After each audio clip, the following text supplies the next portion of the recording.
Assalamualaikum warahmatullahi wabarakatuh. Nama saya Devi Syakbar dari Spil 2. Saya akan membuat video remedial biologi menjelaskan tentang materi virus.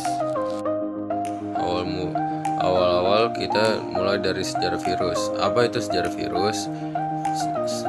Sejarah virus adalah penemuan virus berawal dari penelitian Adolf Meyer, seorang ilmuwan asal dari Jerman pada tahun 1883.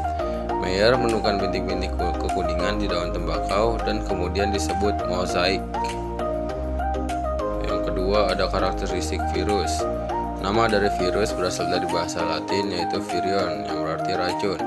Sampai saat ini penggolongan virus sebagai benda hidup atau benda mati masih terjadi perdebatan di kalangan ilmuwan. Virus ada dua sifat, ada benda hidup dan benda mati. Benda hidup mampu memperbanyak diri, sedangkan benda mati tidak mampu melakukan metabolisme dan sangat bergantung pada inangnya. Yang ketiga dari reproduksi virus. Reproduksi virus ada dua, yaitu daur litik dan daur lisogenik. Daur litik ada absorpsi, yaitu proses bakteriofag menggunakan serabut ekornya untuk menempel pada reseptor spesifik permukaan sel. Yang kedua ada penetrasi, yaitu proses serabut ekor yang menempel di permukaan sel inang akan berfungsi dalam membuat lubang menggunakan enzim lisozim. Yang ketiga ada sintetis atau replikasi, yaitu setelah DNA virus masuk ke dalam inang, virus akan mengambil alih komponen metabolisme inang. Yang keempat ada perakitan, yaitu proses pembagian bagian virus yang sudah terbentuk berupa 3 set protein yang terpisah akan tersusun membentuk kepala, ekor, dan serabut ekor. Tubuh virus baru selesai secara utuh. Yang kelima ada lisis, yaitu pada tahap virus akan memproduksi lisozim yang akan merusak dinding sel inang. Di daur lisogenik ada absorpsi, penetrasi, penggabungan. Penggabungan yaitu proses asam nukleat virus yang sudah masuk ke dalam tubuh inang bergabung dengan materi genetik inangnya atau menyisip. Pembelahan yaitu proses ketika bakteri membelah, pada ProHP pun ikut membelah. Ada daur lisogenik, ada absorpsi, penetrasi, penggabungan. Penggabungan yaitu proses asam nukleat virus yang sudah masuk ke dalam tubuh inangnya bergabung dengan materi genetik inangnya atau menyisip. Pembelahan yaitu proses ketika bakteri membelah, maka ProHG pun ikut membelah. Yang keempat, klasifikasi virus. Klasifikasi virus ada 4, yaitu berdasarkan bentuk tubuh, struktur tubuh, jenis asam nukleat, dan jenis inang. Yang pertama ada klasifikasi berdasarkan bentuk tubuh. Virus memiliki bentuk yang bervariasi, ada yang bulat, contohnya HIV, bentuk oval, contohnya rabies, bentuk spiral, contohnya TMV, bentuk kompleks, contohnya virus yang menyerang bakteri, yaitu bakteriofag. Yang kedua ada klasifikasi virus berdasarkan struktur. Klasifikasi virus berdasarkan struktur tubuhnya dibedakan menjadi 2, yaitu dengan nukleokapsid tanpa selubung dan virus dengan neokapsid diselubungi membran. Yang ketiga ada klasifikasi virus berdasarkan jenis asam nukleat. Virus dibedakan menjadi 2, yaitu DNA dan RNA.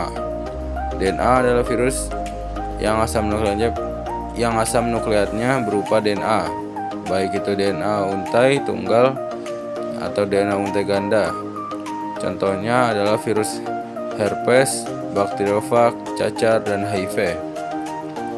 Sedangkan RNA adalah virus asam nukleatnya berubah RNA.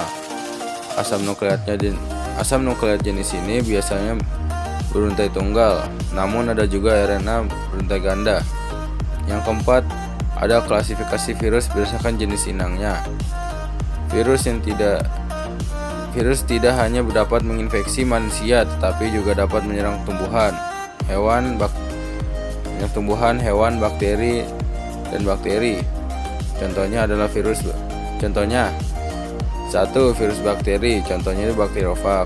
Yang kedua, virus hewan, contohnya itu rabies yang menyerang anjing, kucing, dan kera, dan virus tetelo yang menyerang hewan ternak. Yang ketiga, virus tumbuhan. Contohnya tungro yang menyerang padi dan virus triteza yang menyerang jeruk, bit, dan anggur. Yang keempat, virus manusia. Contohnya AIDS, HIV, COVID-19, hepatitis, dan demam berdarah.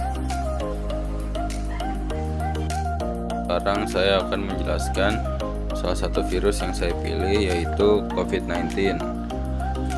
Saya akan menjelaskan cara COVID-19 menginfeksi sel inangnya. Yang pertama itu masuknya virus COVID-19 itu dari ke tubuh melalui hidung, mulut, dan mata. Yang kedua, menempel pada sel inang. Virus menggunakan protein spike untuk menempel pada reseptor di permukaan sel manusia, terutama di paru-paru dan saluran pernafasan. Yang ketiga, masuk ke dalam sel. Setelah menempel, virus masuk ke dalam sel dan melepaskan materi genetiknya atau RNA untuk mengendalikan sel inang. Yang keempat, replika virus. Sel inang digunakan untuk menggandakan virus baru. Virus ini kemudian keluar dan menginfeksi sel lain, merusak jaringan tubuh. Akibatnya, tubuh mengalami peradangan dan gejala seperti demam, batuk, sesak nafas, dan lainnya. Dan lainnya itu seperti tidak merasakan rasa pada makanan dan tidak bisa mencium aroma makanan. Pengobatan COVID-19 itu ada 4. Obat antivirusnya misalnya remdesivir sesuai resep dokter. Yang kedua, terapi suportif, istirahat, cairan, dan pemantauan. Yang ketiga, perawatan rumah sakit untuk kasus berat, pakai oksigen dan ventilator. Yang keempat, vaksinasi untuk mencegah gejala berat. Pencegahan COVID-19 itu ada 5, yaitu vaksinasi lengkap dan booster. Yang kedua, memakai masker. Yang ketiga, mencuci tangan. Keempat, menjaga jarak. Dan yang kelima, menghindari kerumunan dan ventilasi buruk. Sekian dari video saya tentang menjelaskan materi virus.